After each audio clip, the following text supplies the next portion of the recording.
Bannakibiina ki FDC ekiwayi ky'e Katonga 36 bakomezeddwawo mu kkooti esookerwako Nakawa okuwulira okunoonyereza ku musango gwabwe we kutuuse nga bano baakwatibwa mu ggwanga lya Kenya ne baggulwako emisango egyekuusa ku butujju. Olwaleero kibadde kisuubira oludda oluwaabi okuleeta empapula z'eddwaliro eziraga abavunaanwa engeri gye babadde bafunamu obujjanjabi oluvannyuma lwa bannamateeka baabwe okutegeeza nga bwe baatulugunyizibwa oluvannyuma lw'okukwatibwa naye terulabiseeko.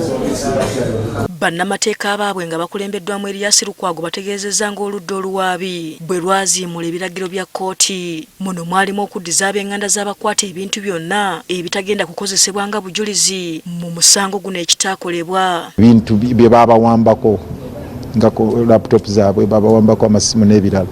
Ate amasimu bagenda mu maaso n'okugakozesa ebintu ebikyamu, bagenda mu maaso ne communications ezigenda mu maaso. Babalagira property eyo bagizze n'okutuusa kati bannabajje baddiza. I'm not comfortable making another order before you have enforced the other one on the property.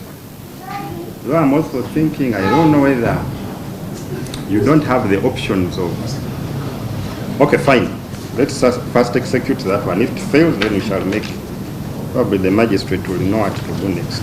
Omulamuzi Jonathan Tio nga yabadde mu mitambo gy'omusango guno alagidde abavunaanwa nga bayita mu bannamateeka baabwe okuwa ekitongole ky'amakomera ebiragiro ebyayisibwawo kkooti. Ono omusango agongezaayo okutuusa ng'ennaku z'omwezi 17 omwezi guno.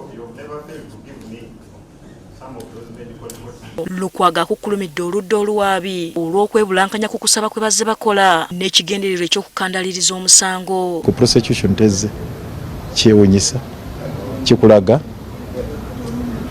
obwannagalaali kikulaga embeera gye batwalamu omusango guno.